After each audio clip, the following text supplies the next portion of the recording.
सांगली जिल्हा एका बापाच्या निष्ठुरतेमुळे हादरलाय। एका निष्ठुर बापाने मुलींवर केवळ चोरीचा संशय व्यक्त केल्याच्या रागामधून दोन्ही मुलींना रात्रभर घरात उलट टांगून ठेवल्याचा धक्कादायक प्रकार घडलाय। यामध्ये एका 9 वर्षीय मुलीचा जीव गेलेला आहे, तर दुसरी मुलगी संघर्ष करते। नेमकं काय प्रकरण आहे पाहूयात।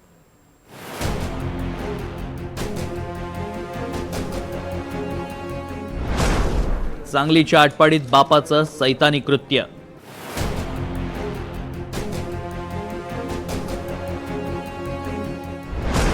चोरीच्या संशयातून केला 2 मुलींचा छळ।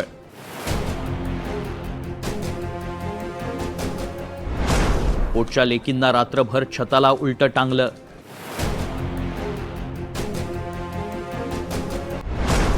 लेकीनं पाणी पाणी म्हणत सोडला प्राण।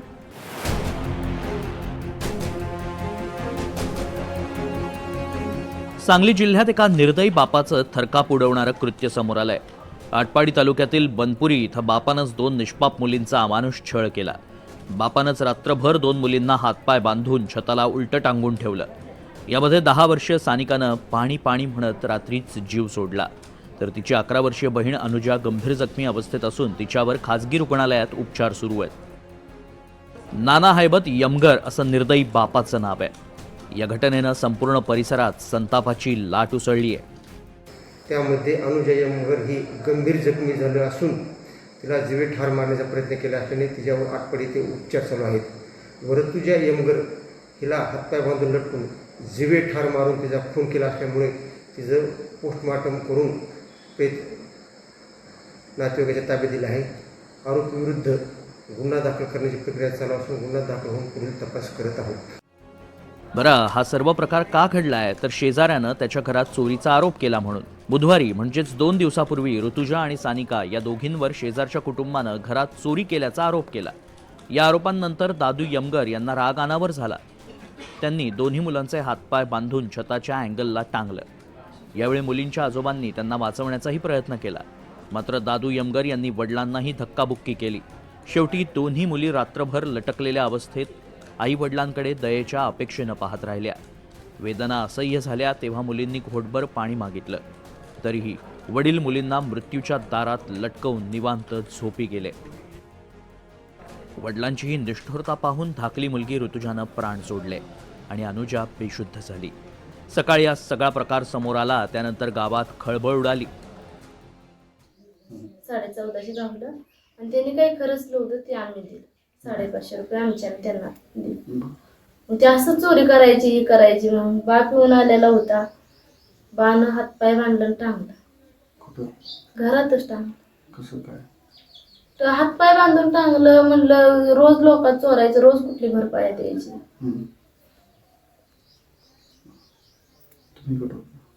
आम्ही उतरली पण आम्हाला जवळ येऊ दिलं नाही।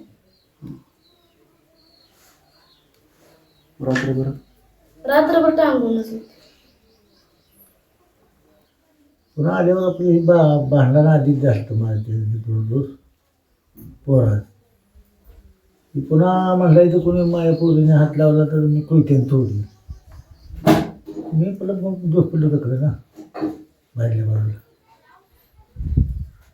पुन्हा रासात बघितलं ती आरत होती, हाय मारत होती।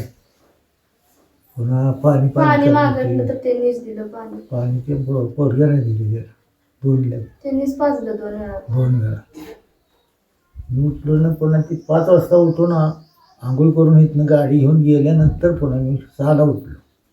पुण्यापूर्वी मी काढल्या तर लोक काय म्हणला एक पोरगी माणसानं पोरगी सोडली तर मी त्यानं तोडणार। मग आम्ही जरा गप्पच बसली, मग आमचं त्याच्या आधी दारू आल्यावर भांडण झालं तर 4 रोज म्हणून आता त्याच्या पुरुषने कशाला हात लावायचा असं माझं पण गेलं ना। मग पुन्हा रात्रभर पोळ्या हाळ्या मारायला लागल्या। बापू बापू आजोबाला मला आय आय म्हणायला लागल्या।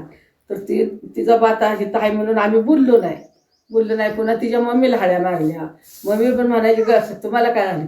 पुन्हा बाल हाळ्या मारल्या पापा। त्यानं 2दा पाणी पाजलं उठून। झोप लागते का अशी आज झाली होणार घरातल्या घरात।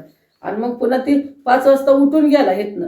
5 वाजता उठून गेलो ना आम्ही आपलं उठलो, मालक त्या घरात गेलं, मी बाहेर इकडं आणि तवर मालकानं सोडल्या पुरी. पुन्हा म्हणली पुरी बघा कशा एक पाणी बिणी तर पाजा घे. बेशुद्ध अवस्थेत असणाऱ्या अनुजाला आटपाडीतल्या रुग्णालयामध्ये उपचारासाठी दाखल करण्यात आलं. शुद्धीत आल्यानंतर अनुजानं डॉक्टरांना घडलेला प्रकार सांगितला.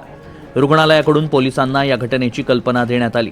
ही घटना बाहेर येऊ नये म्हणून संबंधित कुटुंबियांनी गुपचूप मृत सानिकाचे अंत्यसंस्कार करण्याचा प्रयत्न केला.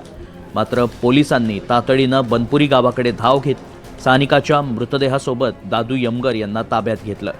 दरम्यान या निष्ठुर बापाला कठोर शिक्षा व्हावी अशी मागणी गावकऱ्यांकडून केली जाते. Bureau report, NDTV Marathi, Sangli.